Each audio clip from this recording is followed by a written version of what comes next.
இன்றைய ஆவிக்குரிய வார்த்தை யோபு 8:7.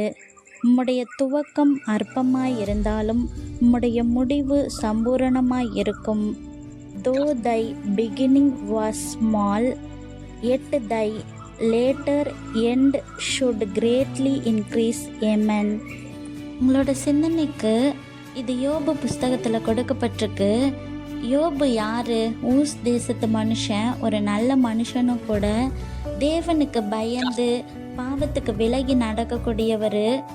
இவர்கிட்ட ரொம்ப பெரிய ஆஸ்தியும் இருந்தது. 7,000 ஆடுகள், 3,000 ஒட்டகங்கள், 500 ஏறு மாடுகள், 10 பிள்ளைகள் இருந்தாங்க.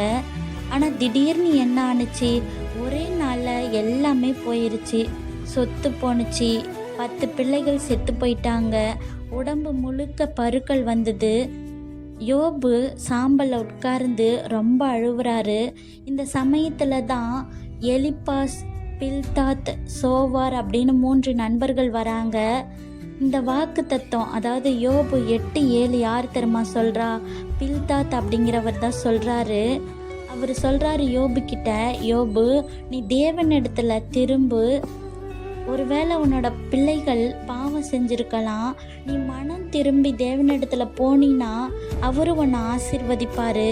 ஒருவேளை உன்னுடைய முந்தின நிலைமை சின்னதாக இருந்தாலும் உன்னோட முடிவு பெருசாக இருக்கும் அப்படின்னு சொல்கிறாரு. பில்தாத்து நிறைய விஷயத்தில் பொய்களை சொல்லியிருந்தாலும் ஆனால் இந்த வார்த்தை உண்மையாக இருந்தது 100%. பின்னாடி என்ன ஆணுச்சு? யோபு தேவனிடத்துல இருந்த விசுவாசத்தை விடலை. யோபு சொல்கிறாரு, ஒருவேளை தேவன் என்னோட உயிரை கூட எடுத்தாலும் நான் தேவன் மேலே இருக்க நம்பிக்கையை விடமாட்டேன், அவரை நம்புவேன் அப்படின்னு சொல்கிறாரு.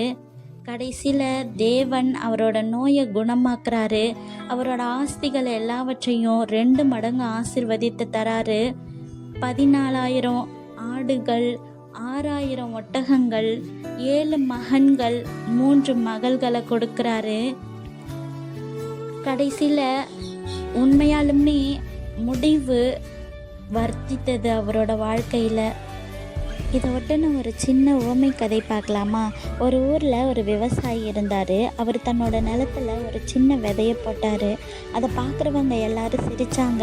இந்த சின்ன விதை என்ன கொடுத்துட போகுது அப்படின்னு சிரித்தாங்க. அந்த சின்ன விதை தான் 2 மாதத்துக்கு அப்புறம் பெரிய மரமாக அனுச்சு 1000 மாம்பழங்களை கொடுத்தது. இதை போல தான் நம்மளோட வாழ்க்கையில் கூட நம்ம வேலை சின்னதாக இருக்கலாம், நம்மளோட வருமானம் குறைவாக கூட இருக்கலாம், ஒருவேளை நம்ம குடும்பத்தில் பிரச்சனைகள் இருக்கலாம். ஆனால் நம்ம தேவனோடு இருந்தோம் அப்படின்னா அவர் முடிவை அழகாக மாற்றி தருவார். இதை கேட்டுட்ருக்க நம்மளோட வாழ்க்கையில் கூட முதல்ல ஆரம்பம் நம்மளுக்கு சின்னதாக இருக்கலாம். தாவீது ஆடு மேய்ச்சாரு. யோசேப்பு ஜெயிலில் இருந்தார். ஏசப்பா தச்சர் மகனாக இந்த உலகத்தில் பிறந்தார். 2வது, தேவன் நம்மளோட முடிவை பார்க்குறவர். நம்ம ஒரு வேளை இப்போ பார்க்குறது கஷ்டத்தை மட்டும் கூட இருக்கலாம், ஆனால் அவர் நம்மளோட ஆசீர்வாதமான எதிர்காலத்தை பார்க்குறாரு. 3வது, நம்ம விட்டுறக்கூடாது. யோபு பாதியிலே விடலை. அதனால தான் அவர் ஆசீர்வாதமான வாழ்க்கையை வாழ்ந்தார். அவருக்கு ஆசீர்வாதங்கள் அதிகமாக வந்தது. அன்பின் பரலோக பிதாவே, இன்று நாங்கள் கேட்ட வசனத்தின்படி ஒருவேளை எங்களுக்கு இப்போதைக்கு கஷ்டமான சூழ்நிலை இருக்கலாம். எங்கள் குடும்பத்திலேயோ வேலையிலேயோ வருமானத்திலேயோ கஷ்டங்கள் அதிகமாக காணப்படலாம்.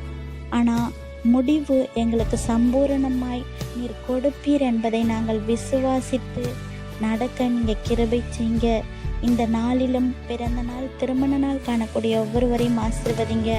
அவங்க வாழ்க்கையிலே இன்னும் அதிகமான வெற்றிகளை பெற கிருபை செய்யுங்க. ஆமேன்.